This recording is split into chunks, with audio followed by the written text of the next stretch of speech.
die Spaanse professor doen. Ek twyfel of julle weet van die Spaanse professor, en dan gaan ek gou hierdie een ook doen oor die arrestasie, en dan het ek 2 video's wat ek kan plaas op YouTube, en dan die baie mense kwaad maak, omdat ek nou durf waag om oor sekere dinge te praat. So ja, kom ons kyk as ek hom hier opsit. Jo, ja. En ek voel nie lekker nie, julle moet my verskoon. Ek het verkoue, né? En hy's in my bors in. Ek het kroniese bronkietes, so ek moet myself oppas. Nou ja, kom ons gesels 'n bietjie. Ek wil graag 'n datum hierby sit. En dit is eintlik half profeties, want dit is 21 Maart.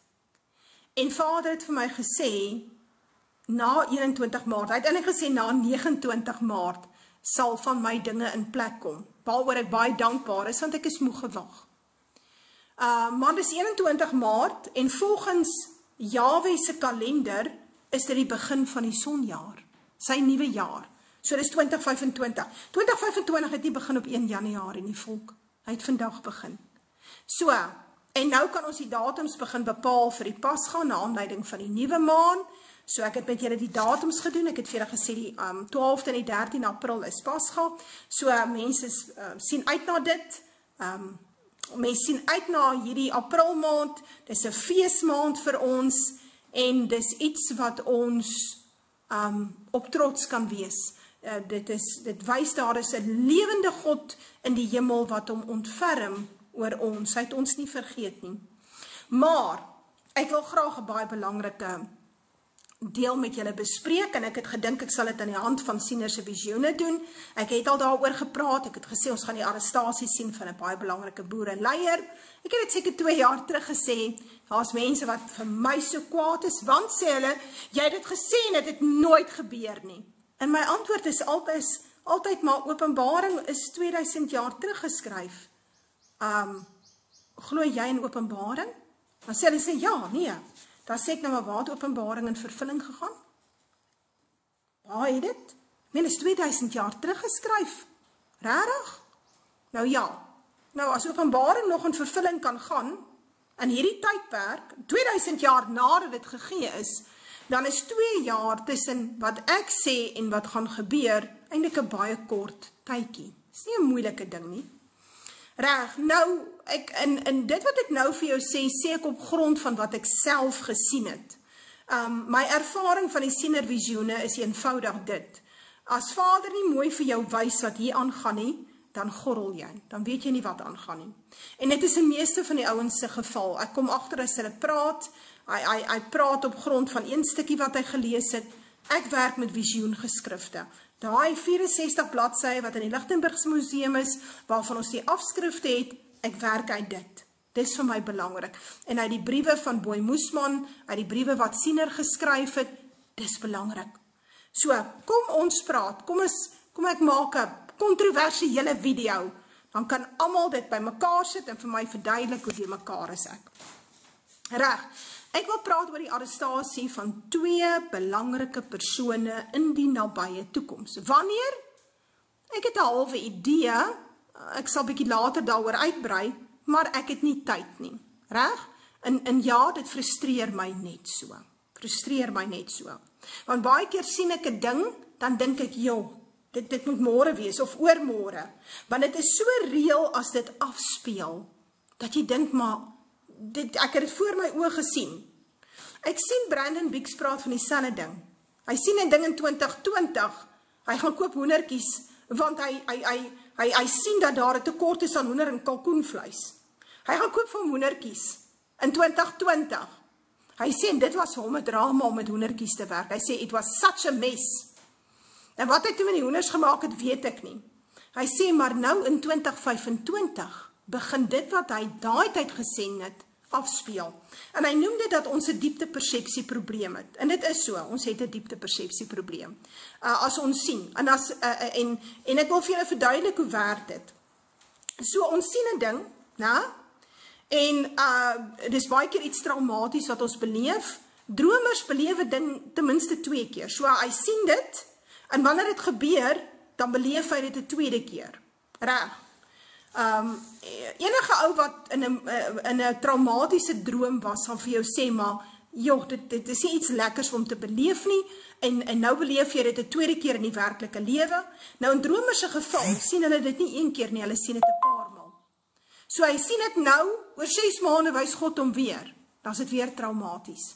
6 maande van daar af wys God hom weer, dan is dit weer traumaties. So dis 'n aanhoudende trauma wat 'n ou half beleef.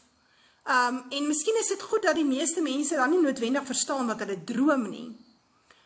Want dit sal hulle bitterlik ontstel. Reg, maar ek verstaan wat ek droom. Ek het die Vader se simboliek. So. Nou, wil ek praat spesifiek oor hierdie arrestasie. Die arrestasie van hierdie 2 belangrike wagters op die muur. Kom ons noem hulle wagters op die muur. Baie mense sal sê, die boerevolk het nie leiers nie. Nou goed, ons kan sê, ons het seker nou nie vreeslike leiers nie. Het ons wagters op die mure, het ons mense wat ons gereeld waarsku. Ja, daar's 'n hordes van hulle wat waarsku. En ek wil nou nie name noem hier nie. Goed. Maar hierdie arrestasie is 'n baie belangrike gebeurtenis. Want dit dui amper so die einde van 'n tydperk aan wat dan nou sal uitloop op 'n bloedige revolusie in Suid-Afrika. Reg. Nou ja, kom ons kyk, want as mense so iets droom, dan dink jy, joh, staan dit in Siener se visioene? Is dit nie dalk daar nie?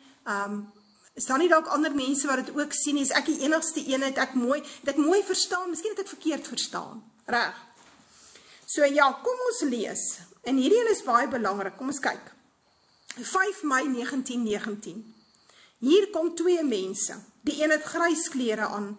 En toe hulle teruggaan, het die een wat grys klere aan het, 1 patroonband om, wat vol patrone is, en toe is die hele wêreld in die ooste net patrone. Reg. Nou, hier staan niks van 'n arrestasie nie. Niks. Daar staan niks. Maar ek het dit gesien. So, ek verstaan wat hy sê. So, ek gaan dit vir jou verduidelik. Hier in Gauteng sien ons hofsaake van 2 belangrike wagters. Een van hierdie wagters is 'n geestelike leier, want daardie persoon het grys klere aan. Né? Grys het te doen met geestelike leier, dit het te doen met geloof, met godsdiens, so dis 'n geestelike leier, reg? En toe hulle teruggaan, dit wil sê nadat die hofsaake afgehandel is, hierdie 2 mense gaan terug. Dit wil sê, dit lyk nie of hulle tronkstraf kry nie. Om een of ander rede word die sake opgelos. Hulle gaan terug. Reg? En mense kan nou vra waarheen, né? Maar hulle gaan terug. Reg? En dan is die een wat die grys klere aangetree het 'n patroonband om. Nou wat beteken dit? As ek 'n patroonband om het, as ek dit sien, dan beteken dit daar het bewapening plaasgevind. So daardie persoon het bewapening, hierdie persoon is op 'n manier bewapen, in mag gestel, in 'n bepaalde posisie gestel, wat iets te doen het met bewapening, reg, iets te doen, ek wil nou nie sê, met 'n militêre aksie nie, maar dit kan wees, né? Goed. Dan in die tyd wat hierdie persone, hierdie 2 wagters op die mure is, wat in hegtenis geneem word, sien ons dat die hele wêreld in die ooste is net patrone. So, waar is die ooste? Dis Natal, dis Gauteng, Oos-Transvaal, daar is die ooste. Suidoos is Oos-London, Uitenhage, Port Elizabeth. Hy praat spesifiek op 'n stadium van die suidooste. Maar in hierdie geval praat hy van die ooste. En ek sê altyd, hy praat, onthou hy het Wolmaranstad, was waar hy geleef het, dis waar sy ou plaasie was. So, wat is oos van Wolmaranstad? Wel, Gauteng, Oos-Transvaal, Natal. Reg. En wat is suidoos van Wolmaranstad? Oos-Kaap. En as hy praat van die weste van Wolmaranstad, want Wolmaranstad is sy location, dan kan ons sê, ja, wel, dis die Noord-Kaap. Reg, en as mens dit vat, dan kan mens relatief jou weg vind in die sienervisioene, as jy dit vat as jou basis, reg. Nou, as hy sê, in die hele wêreld is in die ooste en die patrone, dan beteken dit ons het te doen met 'n groot bewapening wat plaasvind. Dit wil sê, daar's revolusionêre aksies wat plaasvind. daar is militante groepe wat plaasvind. Daar is heel moontlik optogte, diensleweringoptogte, daar is militante aksies. Daar is miskien 'n oorlog op voetsoolvlak, waar politieke leiers uitgemoor word, waar dit amper lyk asof daar stamgevegte plaasvind, amper soos wat ons gehad het voor 94, in Natal, reg. En ek het altyd gedink, hierdie is die enigste visioen. Ek het altyd gedink, daar is nie nog ene nie. En toe verbaas siener my, en ek kom nou die dag op hierdie een af, want hy loop saam met hierdie ene. 22 November 1924. Aan die ooste kom in die skemerte 'n saag uit en toe 'n garingboom. 'n Garingboom is 'n sisselplant. Hier op die plot is baie, reg. 'n Sisselplant, kom ek verduidelik vir julle. Toe ek die eerste keer in my lewe hoor van 'n garingboom, toe weet ek nie waarvan praat hy nie. Maar ek het nou al geleer. 'n Sisselplant lyk soos 'n alwyn. Hy lyk 'n bietjie anders as 'n alwyn, want hy groei letterlik vanuit die grond uit en hy word groot. So, van hulle word so groot, ek is 1,6 meter, hulle raak groter as wat ek is. En 'n kenmerk van 'n sisselplant is, hy het 'n draadtydperk, so hy maak so 'n lang steel, as jy ry langs die pad, kyk 'n bietjie vir hulle maak so 'n lang steel, en aan die bokant groei klein, maak hy blommetjies, en die blommetjies word klein alwyntjies, klein sisselplantjies, en wanneer hulle ryp is, dat hulle groot genoeg is, sy kleintjies, letterlik sy kleintjies, om te kan groei, dan val die sisselplant om. Daai hele stok word oud en vrot en hy val so om. En dan het die sisselplant min of meer die einde van sy leeftyd bereik. En dit is 'n garingboom. Hoekom noem hulle hom 'n garingboom? Hulle plant hom hier in Midde-Afrika. En dan gooi hulle sy blare deur 'n masjien. En hulle maak van dit 'n tou. Jy maak van 'n tou. So, dit is hoekom hulle hom 'n garingboom genoem het, hulle het die ou daarvan hom tou gemaak. Reg. So, aan die ooste, waar is die ooste? Gauteng, Natal, reg. Kom in die skemerte, beteken dit word donker oor Suid-Afrika. 'n Saag uit. Wat is 'n saag? Dit het te doen met 'n revolusionêre aksie. Daar's 'n aksie wat plaasvind. Reg. En daar's 'n garingboom.